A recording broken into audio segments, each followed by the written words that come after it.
Welcome everyone to this third term of talks, Islam After Colonialism, with the focus very much on South Asia. I'm really looking forward to today's talk. So with that, let me introduce our speaker today. Professor Anand Taneja is Associate Professor of Religious Studies at Vanderbilt University. And he is perhaps best known for his rather intriguingly titled book, Genealogy, or Genealogy, perhaps I should say, Time, Islam, and Ecological Thought in the Medieval Ruins of Delhi, which is very much, I guess, in line with our decolonial praxis in this series, all about kind of violating, transgressing the binaries that we think of, not least the binary of perhaps human and jinn, but also that of urban and rural, ruin and habited space, tradition, modernity, religion, and its other, perhaps we can also add to that list. So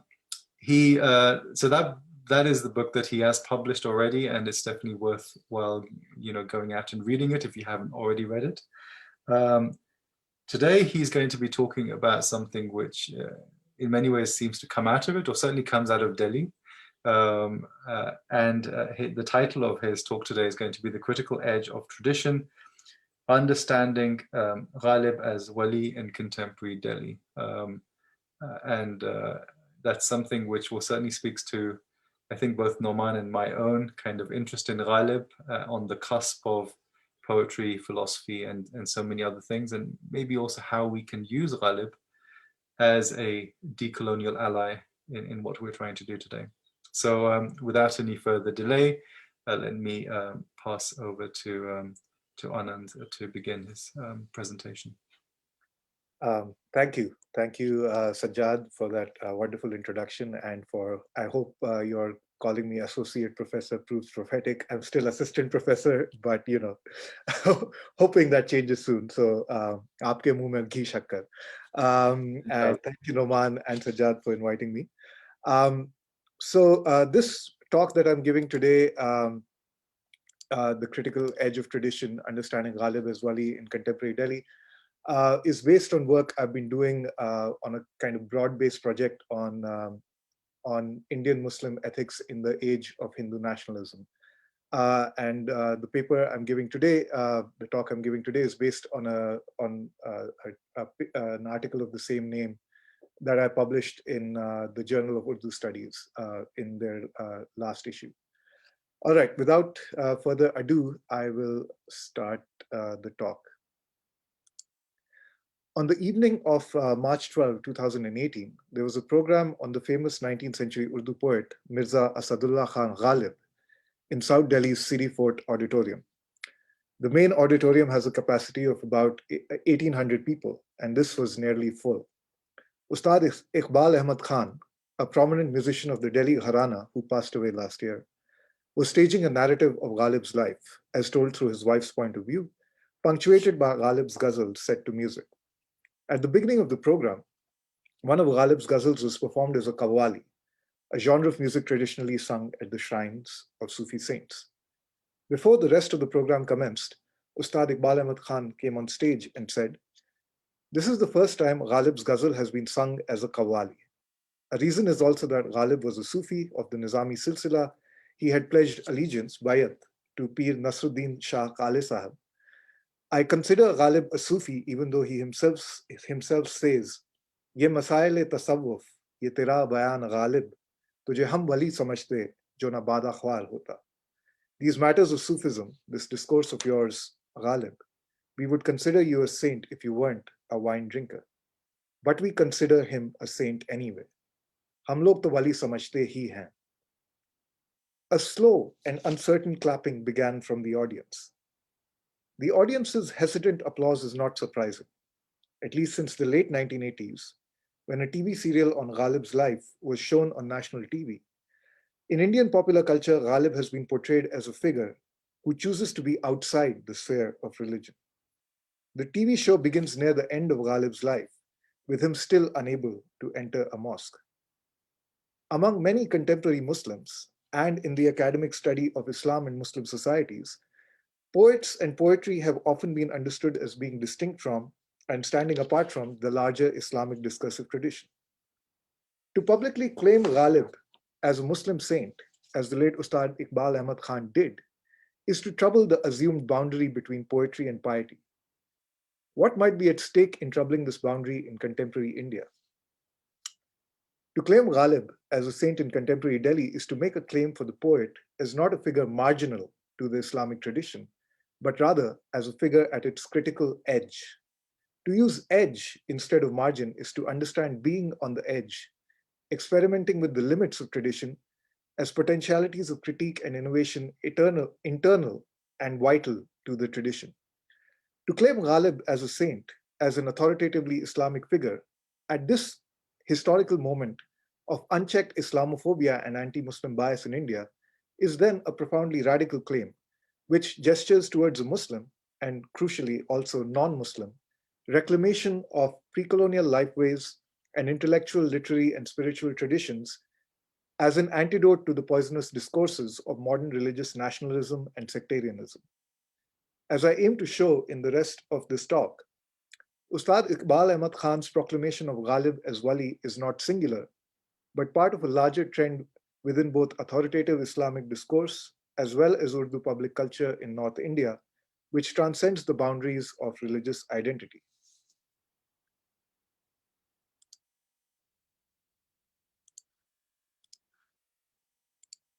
After attending a talk on the effects of Karbala on Urdu literature, given by the prominent Indian Shia alim Ayatollah Aqil al-Gharawi, a young man got up to ask a question.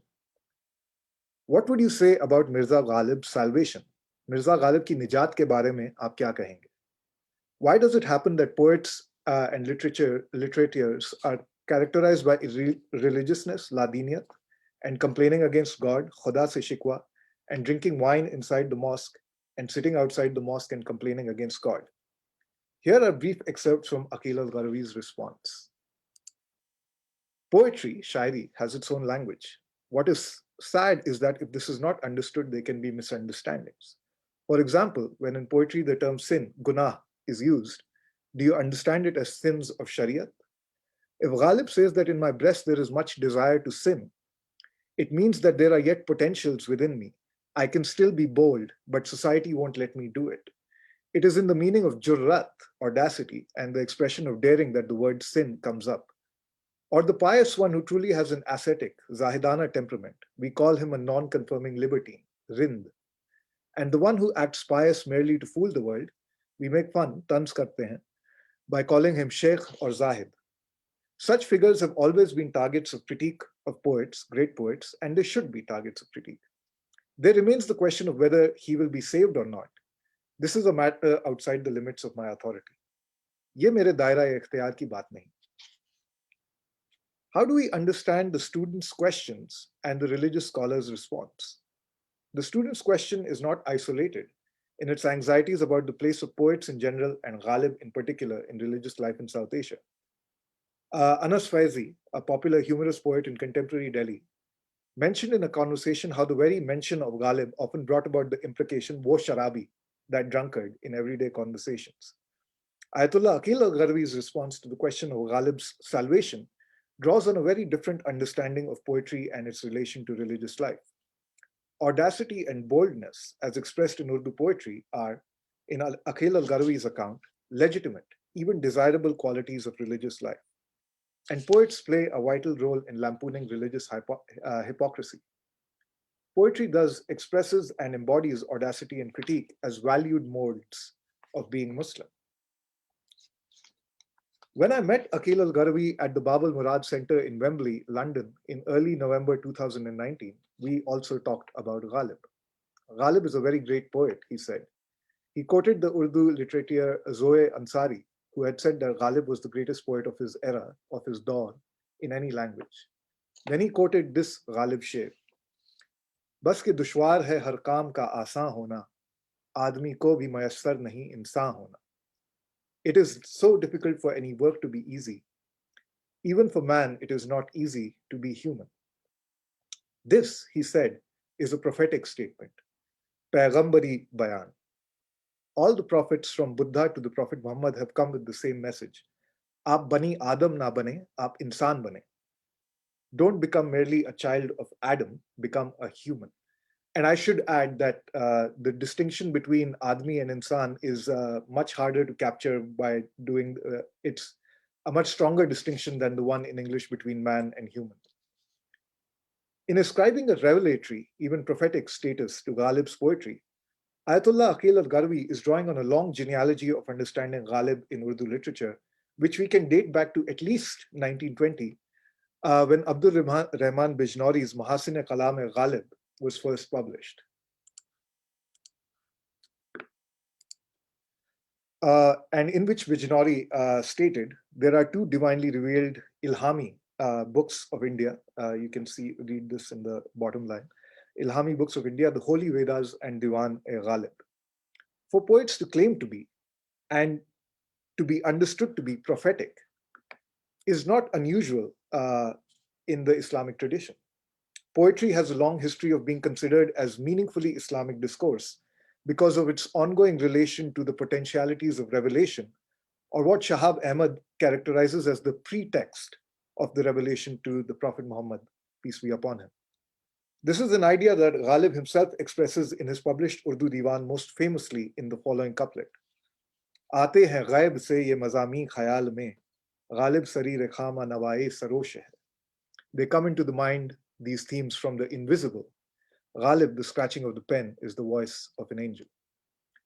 In speaking of Ghalib, Ayatollah Aqil al-Gharwi emphasized that he was the greatest poet of his time, apne daur ke sabse bade shair the, which is to say that Ghalib's poetry was prophetic for his age.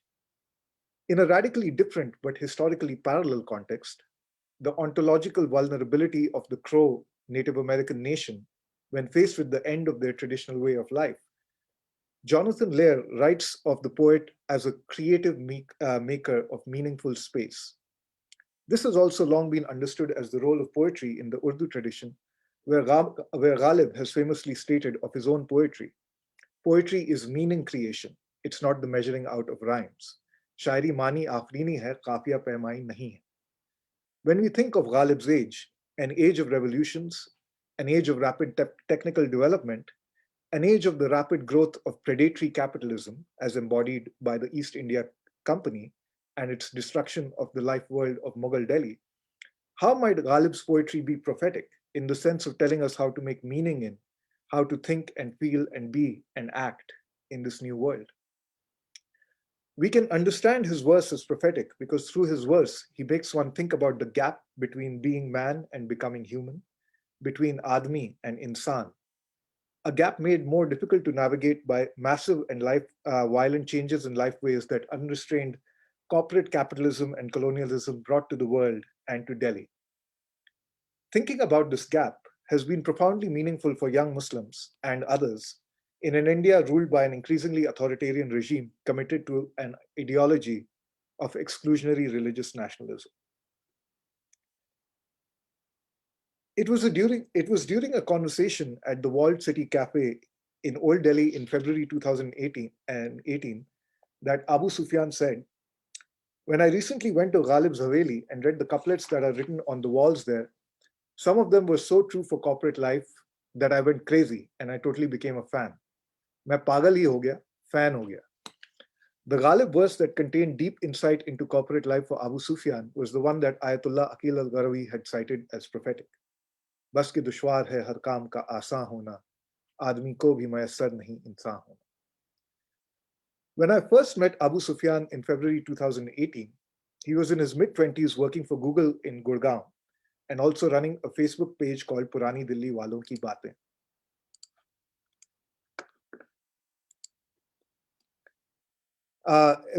He'd started this page in 2013.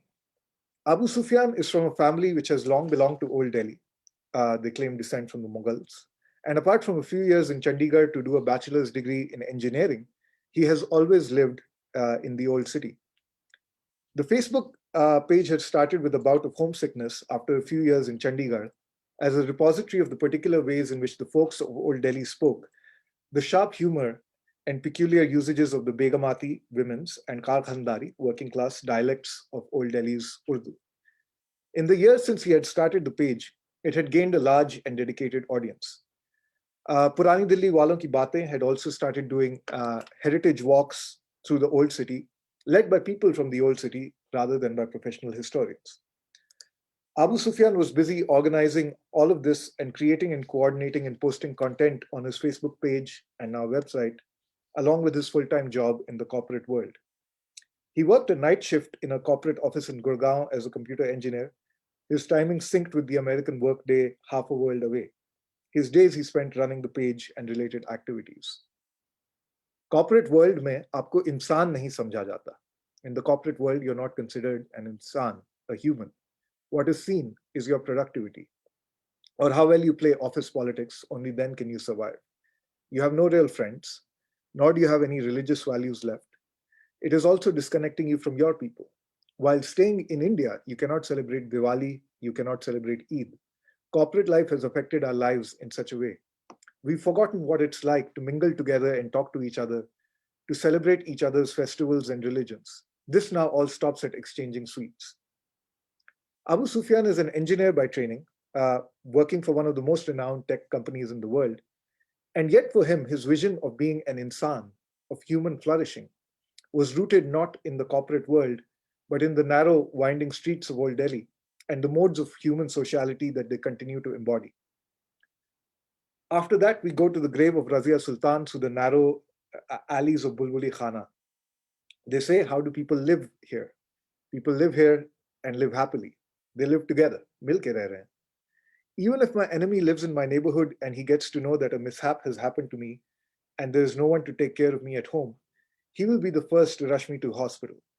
And he will know what's going on in my home. So in times of trouble, at least people here come together and stand with each other.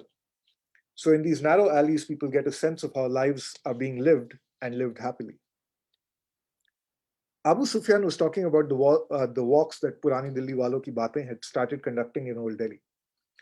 The focus of these walks, rather than what had happened in the past, was how people continue to live in the old city.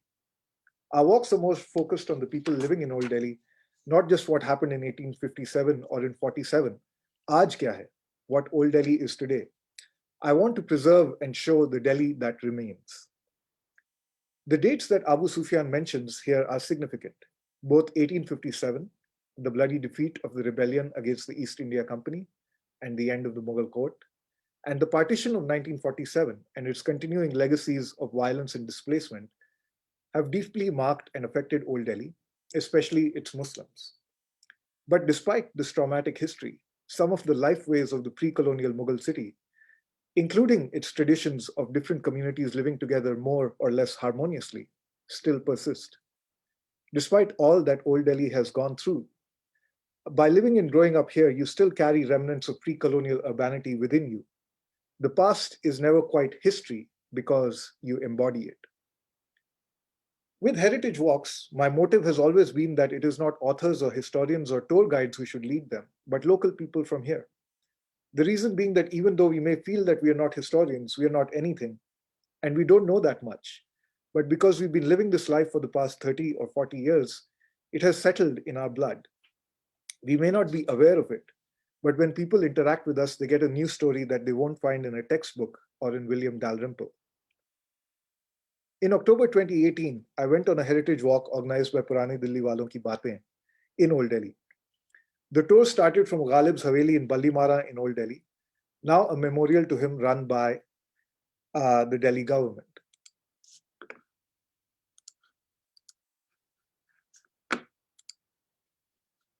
The walk was being led by Anas Faizi, who is an Urdu poet well known for his mizah or humorous poetry. Anas has an MA in Urdu literature from Delhi University, works as a teacher in the Delhi government school system, and does occasional work for Urdu radio and television, as well as comparing mushairas, along with leading heritage walks. One of the first questions asked to Anas after his introductory remarks was, what about the use of wine and Ghalib's poetry, and isn't this against Islam? Anas answered by giving some details of the metaphorical uses of wine in Urdu poetry. Then he smiled and said, Mullah se hum kehte hain ki jannat mein shaयर hi zyada paye jayenge. We tell the mullahs that poets will outnumber them in heaven. As we walked through the relatively quiet Sunday city with Anas and Abu Sufyan, the narrative and conversation moved seamlessly between the Delhi of Ghalib's era and the contemporary condition of the old city. As we were walking past Ahata Kale Sahab, the home of the Sufi where Ghalib had taken refuge after being sprung from debtor's prison, where a girls' school operated by a Muslim charitable foundation now runs, Anas talked about how there was no science stream high school for girls in the old city, pointing towards the history of neglect of education in Old Delhi in post-colonial India. In the Hamdard Dawakhana complex, Anas talked about the foresightedness of Hakim Abdul Majid, who restarted the Dawakhana from scratch by selling Ruh Afza.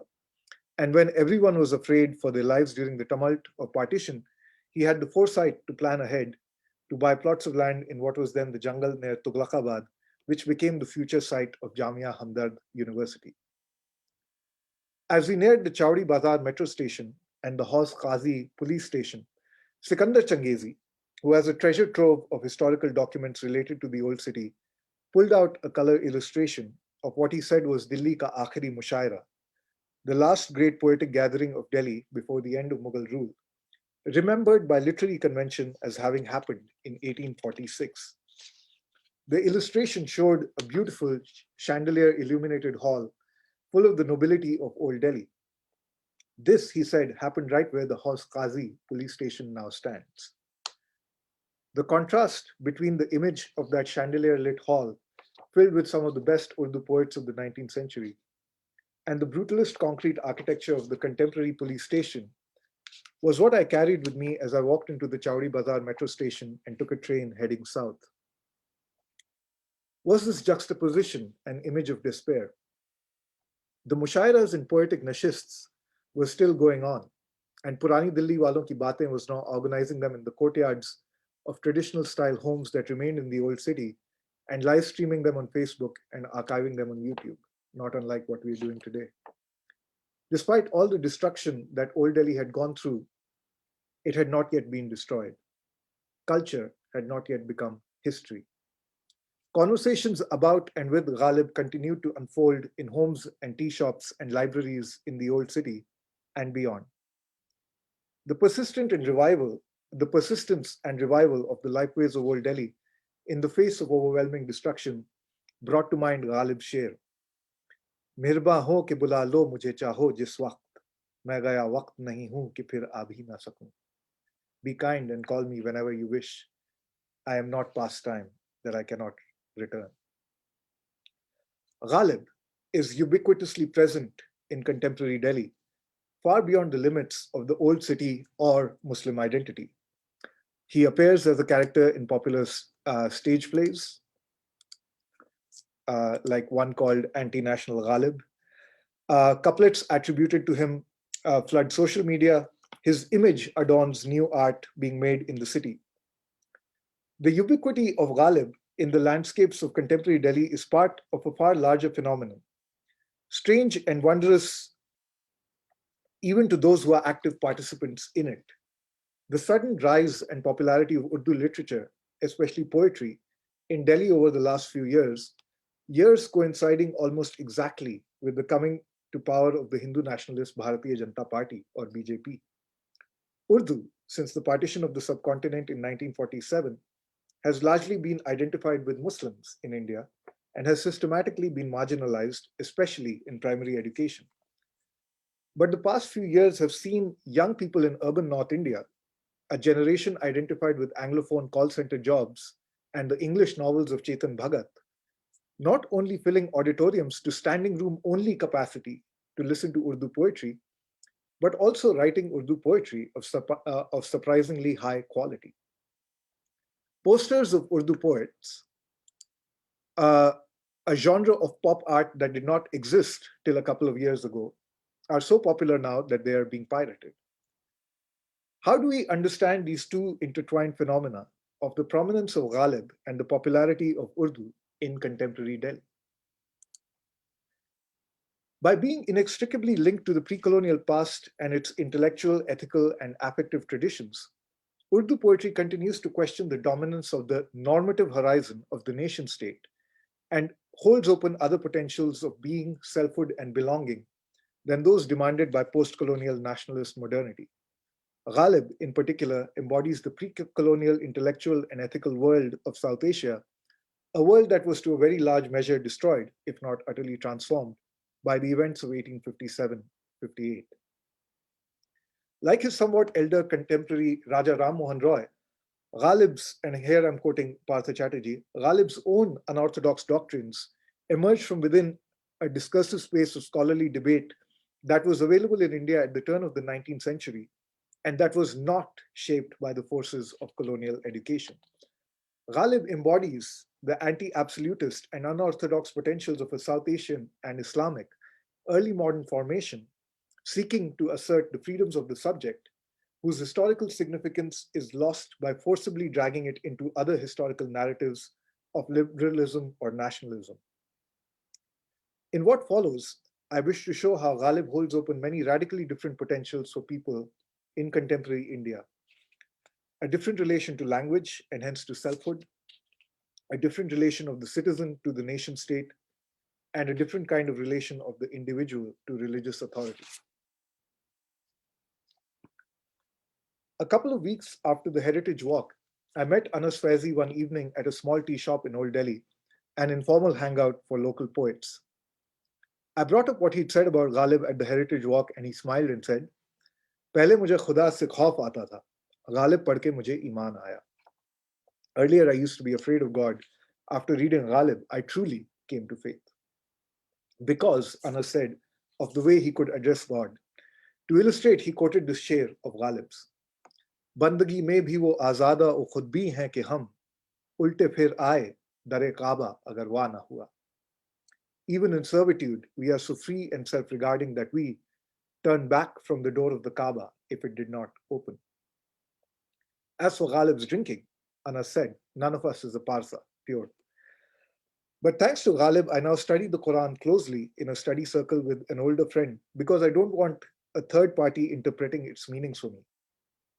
For instance, in the Quran, there are the Sabaeans. It is unclear who they are, and yet they are promised heaven. I want to think about these things on my own. Ghalib's refusal to be defined by religious identities and his disavowal of dogma might seem at odds with a contemporary India in which identitarian politics and religious nationalism are the dominant political discourses, leading to growing violence, polarization, and religious discrimination. But the years of the Modi regime have also seen the appearance of counterpublics, including in the sphere of religion, where radically different forms of association and discourse are experimented with, holding open alternatives to the discourse dominating what in India is called the Godi media and WhatsApp University. The years of the Modi regime have, for instance, seen radical potentials opened up in Muslim religious life in India, many of them pushed for by young Muslims. In June 2018 in Old Delhi, during the month of Ramzan, I attended an iftar in which Shias and Sunnis broke their fast together and then prayed together. The iftar had been organized at short notice in response to a news story that had been given much air by the TV news channels, in which a stamped handwritten fatwa from the Darul Uloom Deoband was shown, which opined that it was not advisable for Sunnis to eat with Shias. 2 days after the story broke, on a Sunday, a joint Shia-Sunni iftar had been announced, organized by a coalition of Muslim journalists and media professionals and Muslim community leaders and young social activists, many of them also associated with Purani Dilli Walon Ki Baatein and friends with Anas and Abu Sufyan. Joint Shia-Sunni Eid prayers had begun in Delhi and Lucknow in 2015, organized by young Muslims concerned about the divides among Muslims at a time of the political marginalization and demonization of the larger community. These young Muslims, rather than working against religious authorities, actively worked with them to ensure community acceptance of what had hitherto been unimaginable. Sunnis and Shias praying together despite their doctrinal and ritual differences.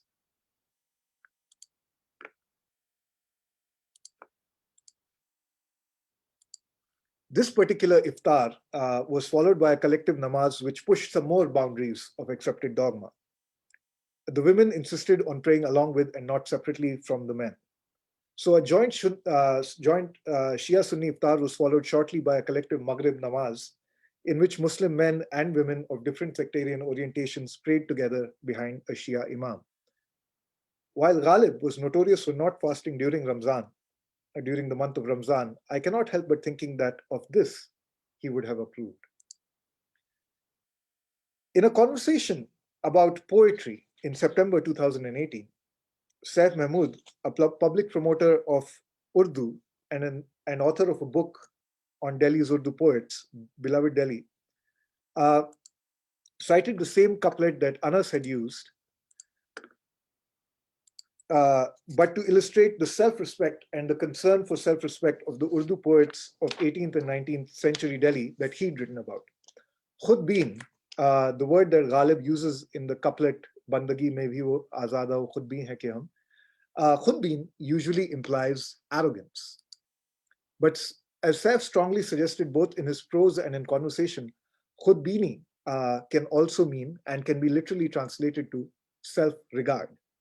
It is a term which implies not just arrogance, but literally looking at oneself, self-knowledge.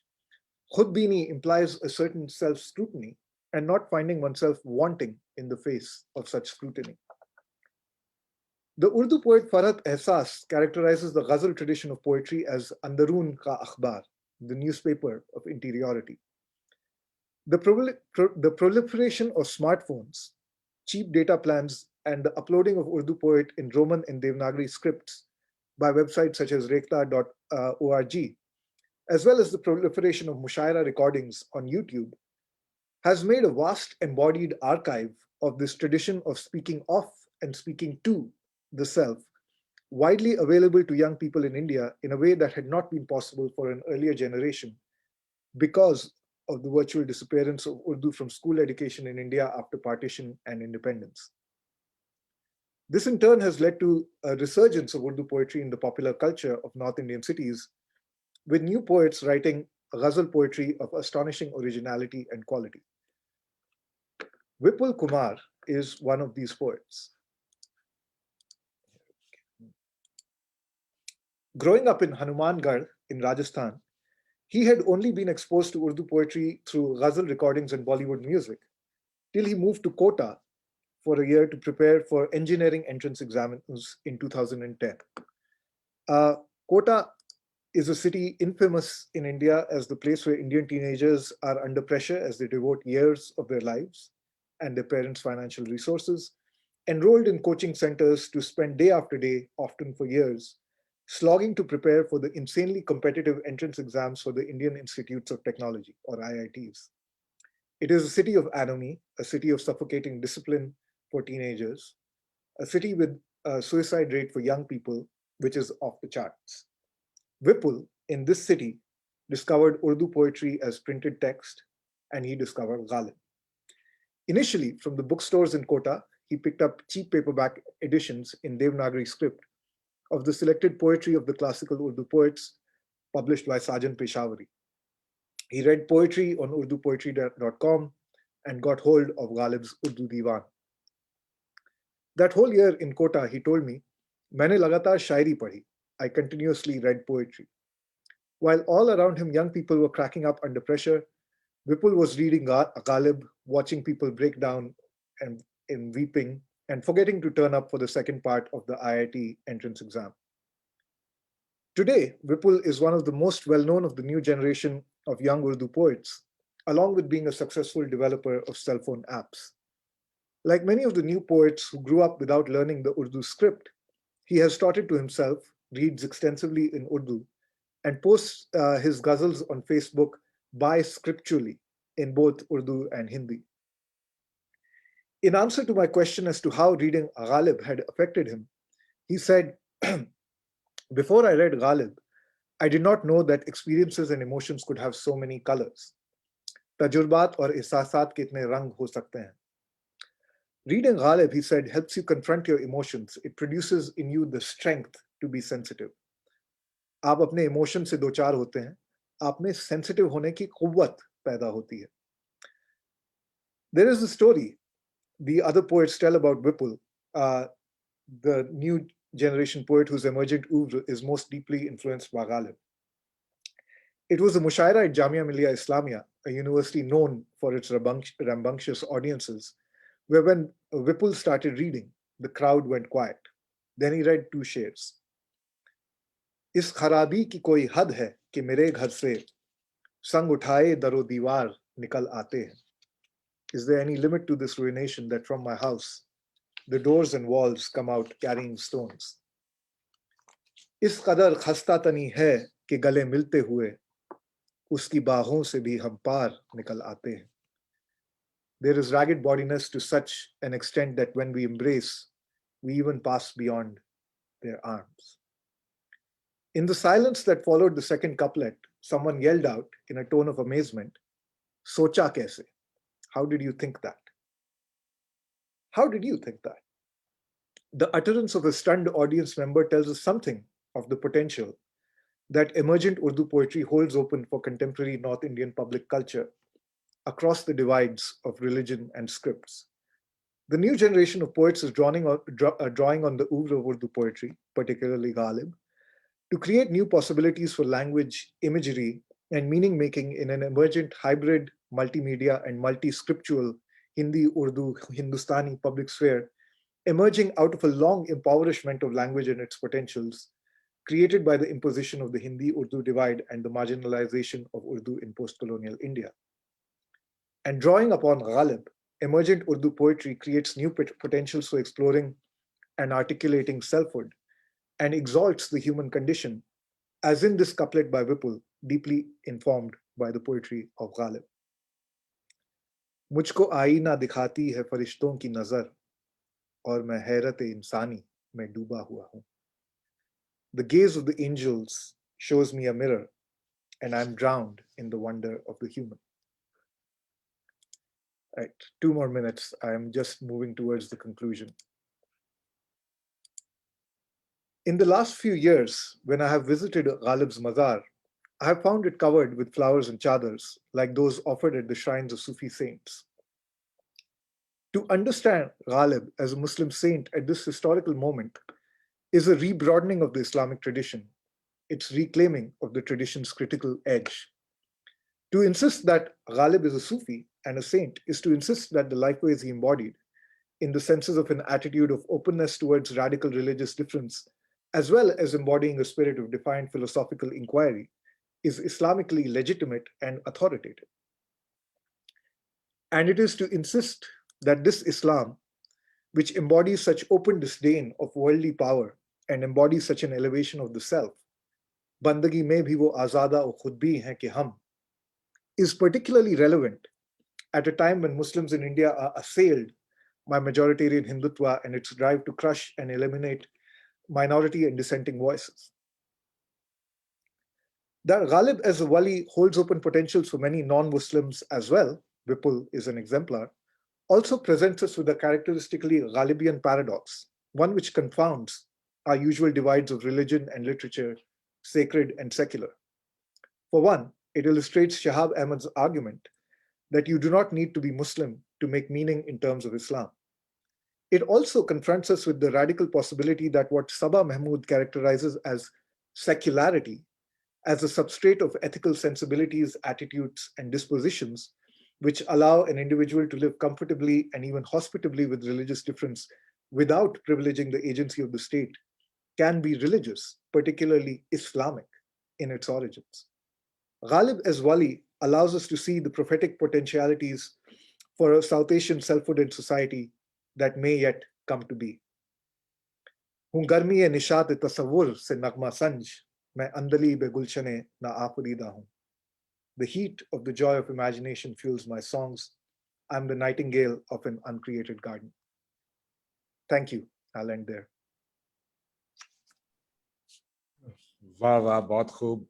Thank you so much for that really beautiful and so suggestive in so many themes that you've touched upon. There's so much to think about. So where to begin? So trying to think about Ghalib as a Wali.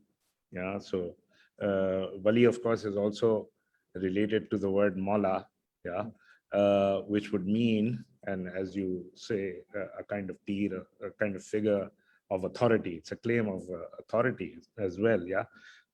Of course, not in the sense of authority that we think about it these days, but in a very different sense. I've been reading Ibn Khaldun and the way he evokes authority, and subsequently, I mean, closer to our times, the way Faisal Devji has, for instance, portrayed Gandhi on authority. So authority in a ethically more demanding and spiritually and ethically more demanding sense. To ascribe that to somebody like Ghalib, first of all, it would entail also calling upon the Malamati tradition to some extent. So in that regard, it wouldn't be that extraordinary. But it's always struck me that one of the spiritual sort of dimensions of Ghalib is his reflection on desire, yeah, which runs throughout his oeuvre. There are so many remarkable reflections, which of course, recently there's this book on both Platonic and subsequently Muslim reflection on desire, and that entire language in Ghalib about tamanna, yeah. मिसाल के तौर पे वो जो बड़ा मशहूर शेर है कहाँ तमन्ना का दूसरा कदम या रब हमने दश्ते इम्कान को एक नक्शे पा पाया, which also opens up this vertical space, yeah.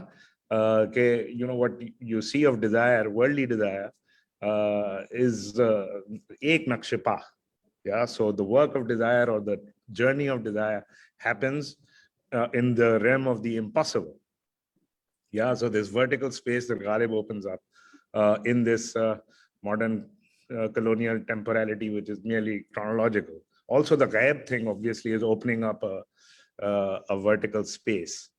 Yeah, so I think if Ghalib is to be thought as a spiritual thinker, as you point out also in the case of ghaib, which of course is a feature of so much, after all, the Ghazal tradition, Hafiz is called Lisan al-Ghaib. He's the voice of ghaib. It's also, thematic. But in terms of the colonial situation, so, just to ask the obvious question. Everybody knows that, in fact, Ghalib was a pensioner of the British and spent, a very good part of his life and didn't in any obvious sense appear to be anti-colonial. Mm-hmm. Yeah, so I just I'm with you entirely, but for a larger audience, that would be an immediate question to ask. Okay, how can we make these decolonial claims for somebody who was, on the face of it, quite comfortable with colonial authority? Yeah, and in fact, in his, that famous takreez that he wrote. For Sayyid Ahmad Khan, which Sayyid Ahmad Khan didn't like very much at all, right? What are we going to do with that when he says, okay, forget about the past, forget about the Mughals, and look at the British and what they're achieving, and his interest in what was happening at Delhi College, which apparently used to go and attend lectures there, right?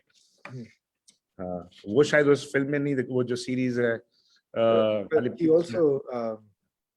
He also refused to take employment at Delhi College because उनका एहतराम नहीं हुआ ठीक से, right? Which also एहतराम सही तरीके से एहतराम नहीं हुआ. So which also points us towards a certain kind of conception of the self, right? And what the protocols of the old world should be.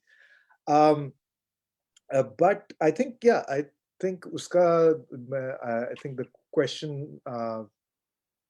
How do we think of resistance, right?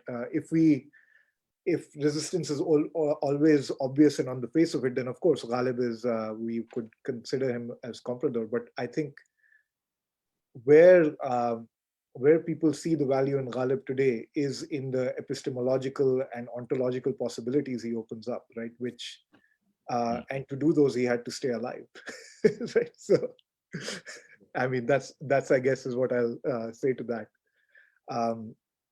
And I think the question of what people, right, the kind of accusation of ladiniyat of Ghalib keeps missing is how he was actually very committed to the Mullah, to Mullah Ali, right? And in a way that really problematized the whole Sunni Shia divide, because we also know that he used to go to the mosque, right? Unlike as it's portrayed, he at least used to go to the mosque to attend Taraweeh prayers, which is, well, canonically Sunni, but he used to go there, like, because he liked the recitation of a particular Qari.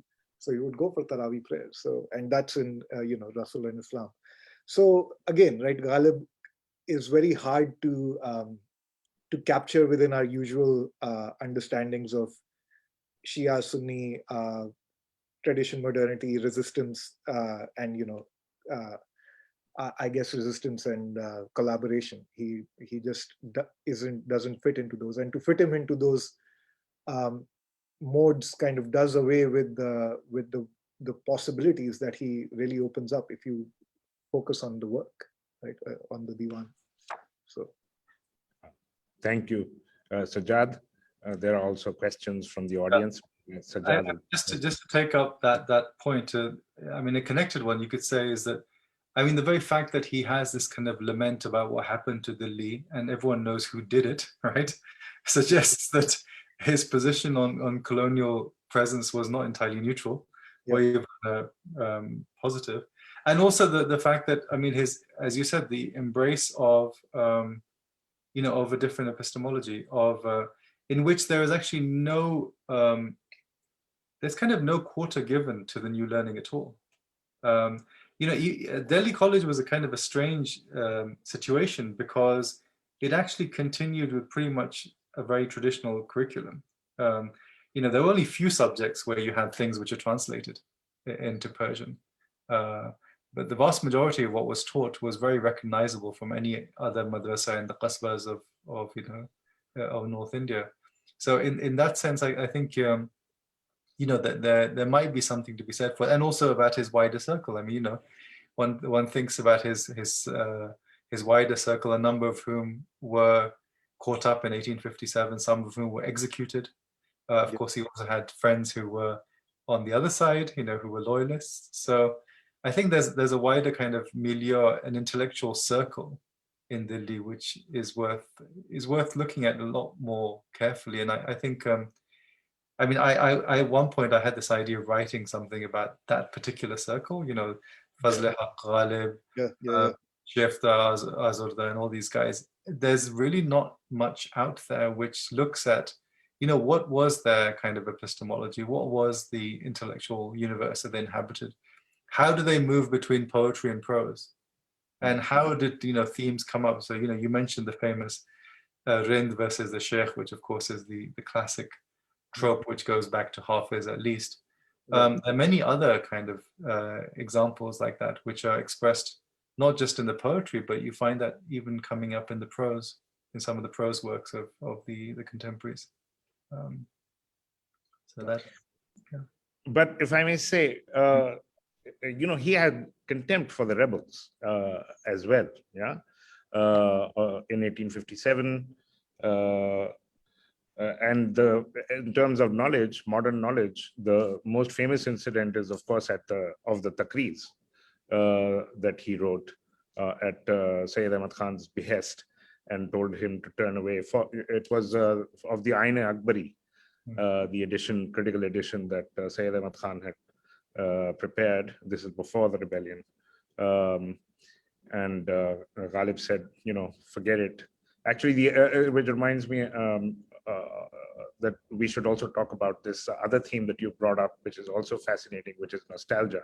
But I'll let Anand respond to Sajjad's. To Sajjad. Yeah, I mean, it's very interesting because I think you're absolutely right, particularly the connection to Fazl Haq, Khairabadi, and others is totally worth exploring. as an anthropologist, I was interested in how Ghalib is being taken up today, right? And of course, the taking him up today is happening through the Urdu Diwan rather than the other stuff. And then the stories that are told about him.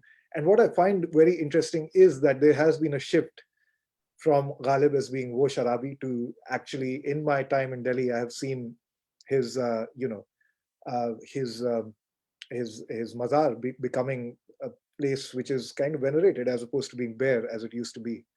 And so there's always been, and which of course wouldn't have happened without a um, kind of continuing set of people who are very invested in Ghalib's legacy, right? So Ghalib's birthday, for example, has been celebrated at his site for years, and that is because of people like Khwaja Hassan Sani Nizami, right? So so they were people who are actively been involved in kind of making sure that Ghalib is not entirely forgotten or entirely secularized. And I just find it interesting that it is at this moment that is seeing such a wide resurgence in a kind of in popular culture in a way. But yeah, I think the question that you asked is one we absolutely need to go back to, and there hasn't been enough work. Yeah. I have another question about this concept of Wali, but let me just take up something that Matt's asked in the chat, Matt Melvin Kushki, because it relates precisely to this. You know, to what extent do you find the concept of the marriage of opposites useful, both in Ghalib's poetry and his anti-colonial receptions? Yeah, the coincidentia oppositorum, which is, you know, all the way through the Persian poetic tradition, which, and especially in Bedil, I mean, you know, one often talks about Bedil and Bedil's influence on Ghalib, which again is something I'd love to return to, just because it's such a rich tradition to look at. Is that a useful concept, as Matt's suggesting? I'm very grateful to that suggestion. I'll have to think about that. Yeah, absolutely. But yeah, I haven't thought about it. Yeah. And if I can ask you the thing about the Wali, so it strikes me that even in the examples you gave, what's really interesting is that the different people clearly have a very distinct sense of what it means to venerate Ghalib or to consider him to be a Wali. So, you know, you've got the very kind of normative Chishtiization of Ghalib. You've got the kind of Rind, Irfani, Shi'i Waliization of Ghalib. You've got kind of, well, he used to drink, but then, you know, no one's perfect. Sense of the Wali. So there's lots of different kind of, it's almost like the very notion of the Wali is as contested as the notion of what Urdu is in contemporary Delhi. Yeah, in a sense, absolutely. And the part that I left out in this is how that Ghalib is seen as the harbinger of a kind of Indian modernity, right? That's another aspect. And the people who make that argument would identify themselves as completely secular, right? So, but they're all making the claims to Ghalib as being someone who really holds open potentials for thinking the now. And that's what I'm trying to do, right? That where rather than all of those differences, where is the point of convergence or the point of similarities we can see, which in a sense, I guess, speaks to Matt's question about the marriage of opposites, because we see in Ghalib, in the figure of Ghalib as he is celebrated in contemporary Delhi, all of these different readings of him totally coming together and blending.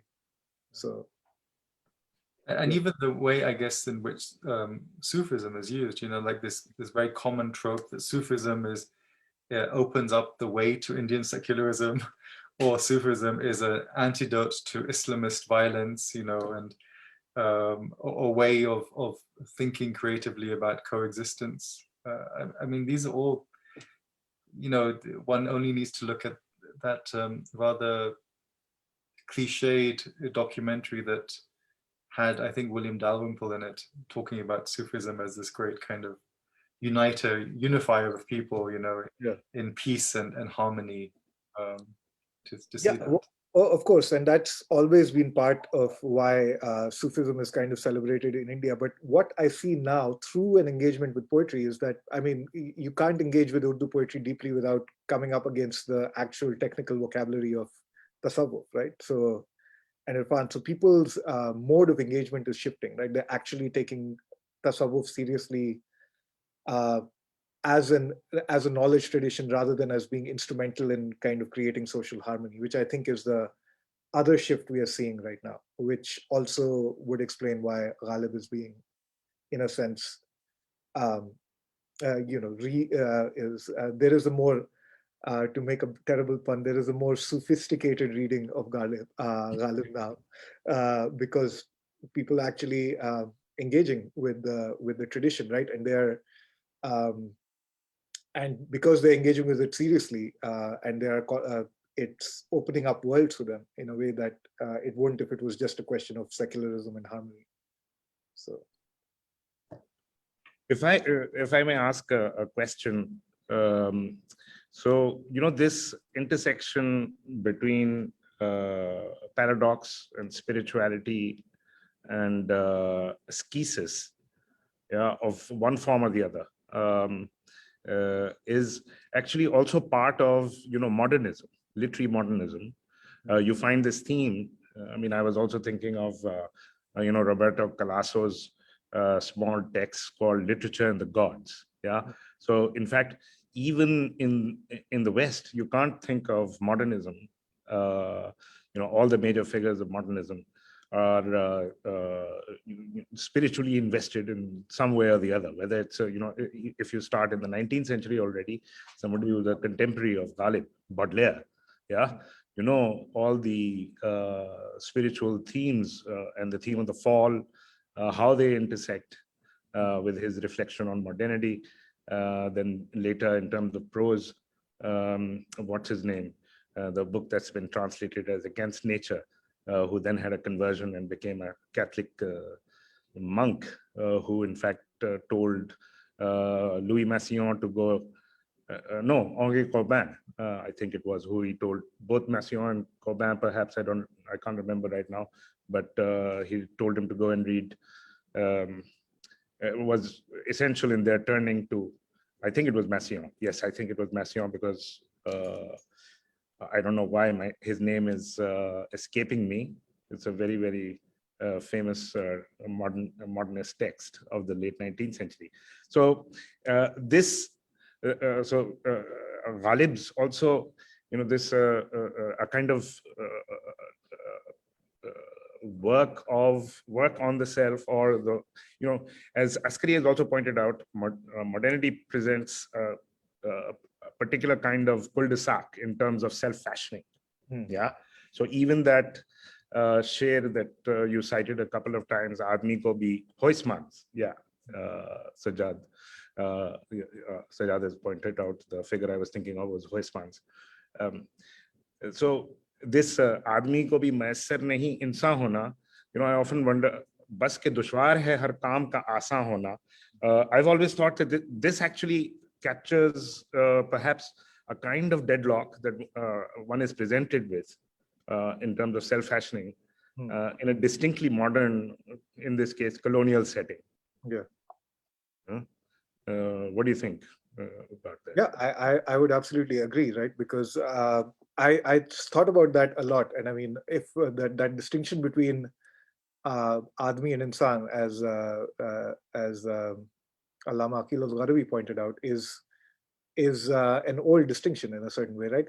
I mean, it goes in the Quran. There's the Surah Insan, right, which talks about the status of the Ahlul Bayt.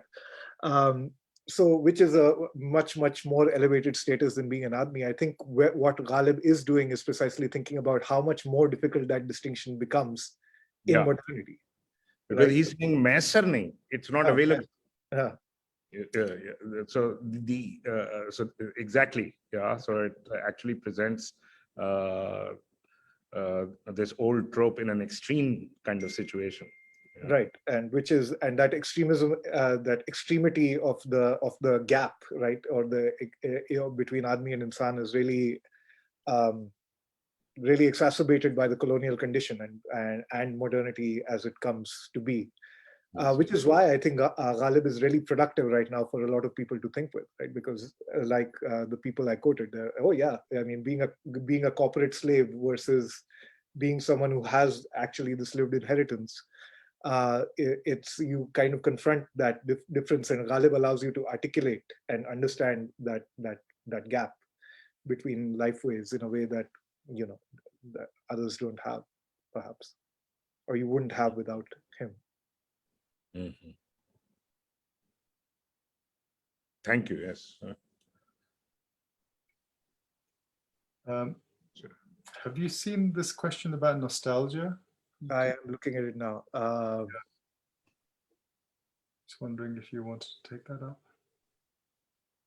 Is Ghalib's poetic melancholy performative or an aesthetic melancholy? I don't know what to make of the difference between the two, so I don't have a good answer to that. Actually, this is Adil's second question. Could melancholy be seen as resistance against the order that had arisen around him? Is Ghalib's poetic melancholy performative? He's also brought up nostalgia. But the nostalgia that I wanted to ask you about actually was the nostalgia of these contemporary contemporary figures. Yeah. So, it's pretty much, that's the other thing. And then this is common between your first book and this also. This new work that you're doing is, it flies in the face of all of this academic critique of nostalgia.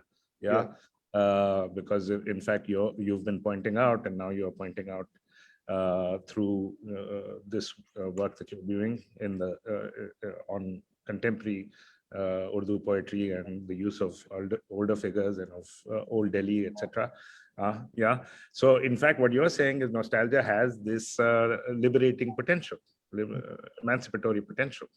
Well, I'm not. I didn't read out those sections on nostalgia from the paper, but I should have, given that you were the discussant. But I don't say it. Actually, what the people I talk to they use the word nostalgia. Baki hamari, I mean, we're talking in Hindi and Urdu, but the word nostalgia keeps popping up, right? And they use the word, and I was like, okay, why do you use nostalgia? And it's very interesting that the use of the word nostalgia is Abu Sufyan. He talks about it as, right, nostalgia allows you to understand what's wrong with your current life, right? Like if you're feeling nostalgic, so nostalgia is a diagnostic. It's not a diagnosis, right? It's what actually allows you to understand the malady of your existence. And nostalgia, as opposed to being something that's negative, is seen as something positive. It allows you to think about the way the world could be, right? In a way, nostalgia opens up potentialities, which it wouldn't otherwise. So I think the way nostalgia is thought about in Old Delhi is, and obviously there's a reason that the word is used, right? It's not a native Hindustani word. Nostalgia. Nostalgia. People have taken it on, and people use it as this thing, right? They, of course, being that anyone who cares about Old Delhi has to be nostalgic, right? That's the sense people use it in, because that's what allows you. And it's people are very reflective about the usage of this word. I mean, generally, people have found tend to be very reflective about the use of language. But yeah, nostalgia in particular. So I write about this in greater detail in the article in Journal of Urdu Studies. So please do take a look at that. So, but they think of nostalgia as being a diagnostic rather than a diagnosis, right? As something that tells you that something's wrong with your life.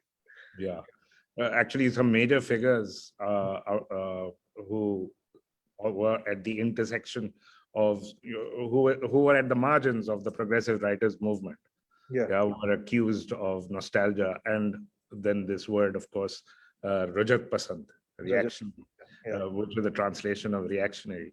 So these entered into the critical vocabulary thanks to Marxists and progressives, basically. And this is I think what your work is the best I've seen in terms of taking that apart, in terms of what it actually means for people. Well, So like I said before we went live, you are one of my gurus, so I've learned to be sensitive to nostalgia. So thank you. Can I just say one more thing about the Wali thing? I mean, when you were talking about that, another thing which came to mind is this wonderful book by Navi Kermani on the Musibat Name of Attar. It's on this idea of the metaphysical revolt. So it's about Job, it's about Attar, and in that he has this really kind of interesting thing where he sort of says that the only people who have the audacity to rage against God, and even to question his existence, actually are saints, are prophets and saints. And this, of course, comes directly from Attar. So it's a reading of Attar's Musibat Name, which is basically about the classic kind of problem of evil. And so in that sense, again, that fits this sort of, I guess, nostalgia for Ghalib quite nicely, because it is that figure who seems to be against the conventions of what one would expect of religion, of structures, and it's a far more productive shikwa than Iqbal's famous shikwa, which I find really awful. So many different levels. It's kind of Iqbal's shikwa is this kind of almost fascistic look at the past, whereas this sort of railing against God is a completely different attitude to life. Yeah, well, thank you. I will totally look that up. I mean, just on Iqbal, one of the best critiques I've heard, at least which works for me, is that what Iqbal does is make poetry, which is in a sense a language of shairi, is a language of universalism, right? It might be using a deeply Islamic idiom, but it is speaking of a universal condition. And he's taken that universal language and made it about Muslim identity. So it's a reduction of what the shairi, what the self of the poet can aspire to. So I guess I should really look at the Musibat Name. Thank you. Yeah. In fact, I've actually written something. I can send. Okay, I'll have to. I've written something on Job and yeah, Islamic philosophy and metaphysical revolt. So. Great. I will totally look that up. Thank you. Yeah. So in terms of the distance from Ghalib to Iqbal, since that has been brought up,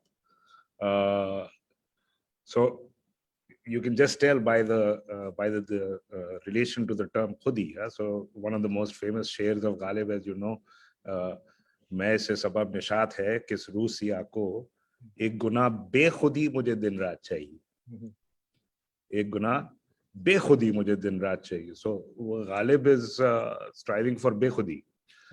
Meanwhile, guess who's striving for khudi? Right. Yeah. So Iqbal, of course, is all about khudi. Just goes to show how dramatically, the entire idiom Iqbal, how dramatically he upturns the conventional idiom while pretending to, in fact, be within the tradition. Yeah. It's actually quite. I wonder what you would say to that, given the share I've quoted here, bandagi mein bhi wo azada wo khud bhi hai ke hum, right? So which is again doing that play of opposites of bandagi and khudbini, but in the way it's khudbini here as opposed to khudi is a kind of self-knowledge, right? So and I would be interested in hearing what you have to say to that. It's bizarre. So I was actually teaching Faisal Devji's Impossible Indian, which I've gestured towards earlier as well today. And there, Gandhi also asserts that freedom is only to be found in subjection to authority. Yeah, and in some sense, in some religious authority. Yeah. Yes, I mean this to me resonates with that also, that and what he calls it as actually action without a subject. I think that's the one of the sections in the book. But this kind of desubjectifying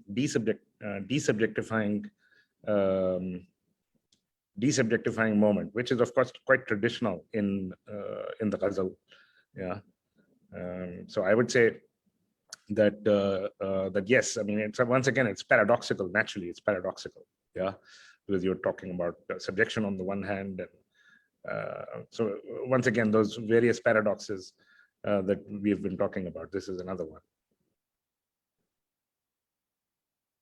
Okay, we have a question from Matt again, Matt Melvin Kushki. So on the difficulty of actually becoming human, does Ghalib specify any particular disciplines or practices to achieve that rare state? Spiritual practices. That's a good question. I don't know if I can answer that. I mean, if Ghalib would also embody a kind of hedonism, which is very interesting. No, I don't know, is currently understood to have done, you know, apart from mangoes and wine, nothing comes to mind. But I honestly, I don't know. So I can ask other people what Sajjad and Nauman would have more to say about this. I mean, I wonder about this claim of him actually being a Chishti who had, you know, done bayat to a peer, because I mean, you know, there's lots of, that means so many different things. One could just be like, you know, as they say, sort of, it's a matter of tabarruk, that you associate yourself with a peer, right? Yeah. It doesn't actually involve any obligations on your part. You're just attaching yourself to the charisma of the person. Yeah. And then, of course, there could be the actual assumption that this person has authority over you, and then what that person should prescribe in terms of spiritual exercises might be what you do. But I don't think there's any evidence of that in Ghalib, as you suggested. Yeah. So there's no particular vid that he seems to be associated with, at least that's been recorded in any source that I am familiar with. I mean, there might be other ways in which you could read the poetry. I mean, I know what Matt is interested in, and so I'm wondering if that you could actually have some sort of occult reading of some of the verses, you know, looking in terms of the way in which certain words, certain formula, certain huruf are arranged. Maybe even in the divan, I think the way in which the frontispiece of the divan is arranged is quite interesting. But that's like a completely different way of reading it, and that's not going to be the way in which most people will experience Ghalib, because they will not experience him through the printed page. They'll experience him kind of in an oral manner. So yeah, but again, I mean, you know, even with mangoes and wine, as you've mentioned and Matt mentions, you know, there are other kinds of Unani Ayurvedic kind of readings that you might want to give to that, and how that affects the person as well. Yeah, it's hard to say, right? As you point out, there's no evidence of there being any wird that Ghalib followed, but there are many times that he points out his devotion to Maula Ali, right? He's very clear on that, and that the kind of relation to Pir Kale Sahab is interesting, because he did take shelter with Kale Sahab when he came out of debtor's prison. He stayed at his house for several months, and now does that mean that he took bayat with the Pir? We do not know. But we know that Ghalib was kind of suffering there because, you know, because it was the Pir's house, there was no wine allowed. And so he's supposed to have said, when someone asked him, how you doing, says, "Pehle gore ki qaid mein tha, ab kale ki qaid mein hu." Right? So because, you know, from one prison to the other. But yeah, what Ghalib's esoteric practices remain esoteric, right? I guess that's the point of them. But increasingly, people are, you know, they are reading him on the printed page. You know, Jafar is coming back, right? People are learning the numerological stuff as well, and it's kind of becoming a living tradition again. So who knows? There might be things. So something else which just came to mind is, you know about, you know, Gopi Chand Narang's rather sort of unusual claim of the influence of Nagarjuna and yeah. Buddhist thought on Ghalib. I mean, I guess that's kind of esoteric, but what do you know, how do you see that? Is that at all part of the kind of the landscape of what people are talking about in Delhi? I mean, do Not people right take up that suggestion and say, oh, this is an interesting kind of way of understanding the interaction of different thought systems in Delhi at the time? Yeah, I mean, I've looked at Narang's argument, and I think the connections he makes between Bedil's influence on Ghalib are, of course, very straightforward. The idea of Nagarjuna's influence on Bedil is kind of harder to trace, but I think Jonathan Ganeri's ideas of like these kind of subterranean connections between these traditions are very productive. So I don't want to dismiss them out of hand. That being said, that's not conversations I have come across in Delhi. So, the connection, Bedil and Ghalib, yes. Beyond that. Yeah. And there's a very good book published with that title as well. The guy who did Sayyid Ahsan al-Zafar, the one who also wrote the wonderful book on Bedil. He has a book published by the Ghalib Academy called Bedil al-Ghalib, which is very good as well. Yeah, I mean, that would be interesting, because that's the particular kind of, we talked when we had that conversation with Shankar, a few months ago. Yeah, there's all this stuff about the early modern interaction, between Vedanta, between the Ibn Arabi school, etc. And there certainly are resonances of that in Ghalib. Mm-hmm. The question is whether that's something which is part of this current nostalgia about Ghalib, or the current reception. Because, I mean, for me, that would actually be a really positive thing if that was, because that's a far more productive way of interacting, I think, and coexisting than maybe, I think it's philosophically more sound anyway. Oh, absolutely. And I would agree. That's not yet happening on the surface. I mean, but that does not mean that it's not happening, in a more subterranean fashion, because many of the people who are turning to Ghalib are, as I pointed out, non-Muslims, right? Many are Hindus, and I think what that points out to, that lack of that connection, is perhaps that people are not very well educated in Hindu traditions at this point, and I think we are seeing a very impoverished face of Hinduism being dominant in the public sphere right now. So if we were ever to actually recover philosophical Hinduism as a lived tradition, then I think that conversation is more likely to come to the surface, perhaps. So, and that again also, I mean, one other aspect to that could be the way in which, I mean, coming back to the colonial project, I mean, there's a way in which the colonial project presented Yoga Vedanta as the essentialization of Indian thought, right? So if you were going to be kind of anti-colonial, that's exactly what you're going to reject. You're going to reject Yoga Vedanta as this kind of thing which has been, kind of built up by the colonial episteme as representing you. Right. Can I say something here? I want to bring up the fact that, of course, metaphysics, philosophy, ontology have mostly been transmitted precisely through poetry. I mean, and there's this close link between poetry, philosophy, spirituality, things that, have been taken apart in the modern period. And Ghalib is continuing in that way. And I think he's a great philosophical thinker. There are all kinds of remarkable philosophical reflections throughout. But I think most people in our region, across the traditions, in any case, think that's the relationship between poetry and spirituality, and poetry and philosophy are just self-evident to most people. Yeah, and that's most people, not being us, obviously. We are not most people. The literate classes are not most people. So for non-literate peoples, I mean, it's a remarkable philosophical content, whether you look at Khaja Ghulam Farid or Bulle Shah, or, you know, you can just go on all the whole range of philosophical, both in the Bhakti tradition as well as in the Muslim tradition, and even the Ghazal tradition is completely tied up with that.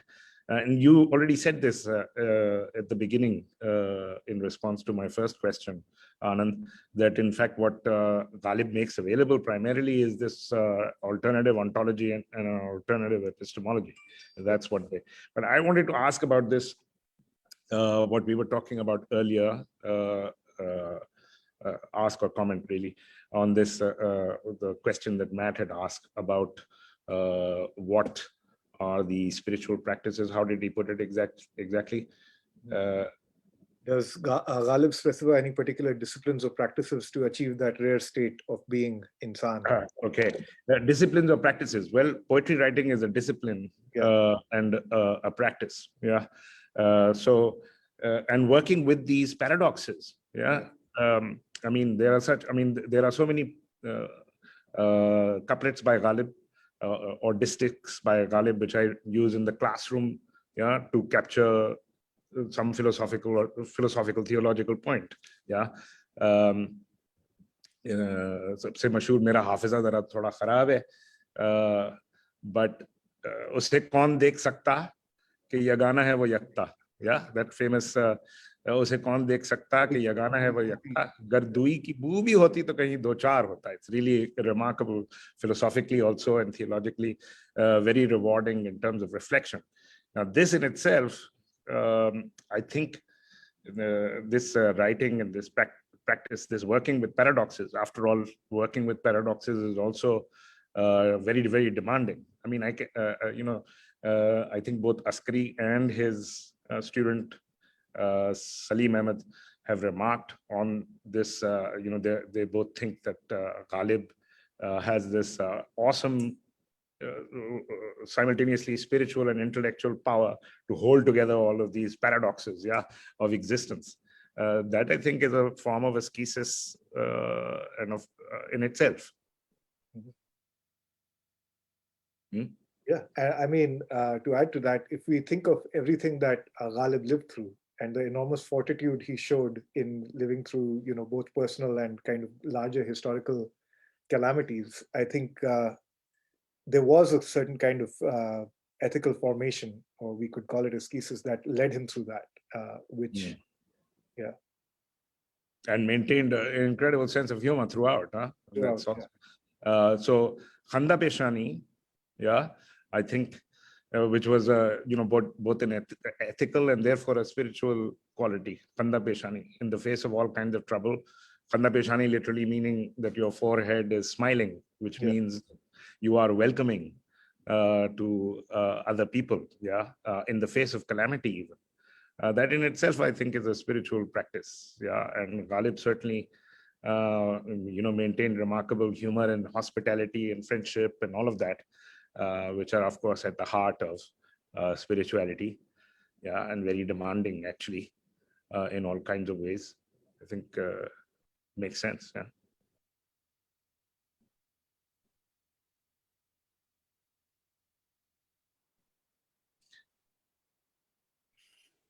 All right, we've gone on for quite a while now, even though we started late, to which I should apologize to, our viewers.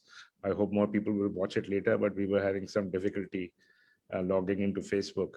So Sajjad, would you like to close the evening? Thank you so much, Anand. Thank you.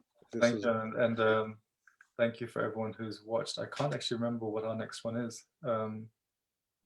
It's Sarah Wahid. Yeah, Sarah Wahid in a couple of weeks from now, who will be talking about contemporary Pakistan. So I guess a slight sort of shift across, but I'm sure we'll have some very similar themes. So please do join us for that, the next seminar. I will also post our program fairly soon. We have this series continuing at least till the end of June.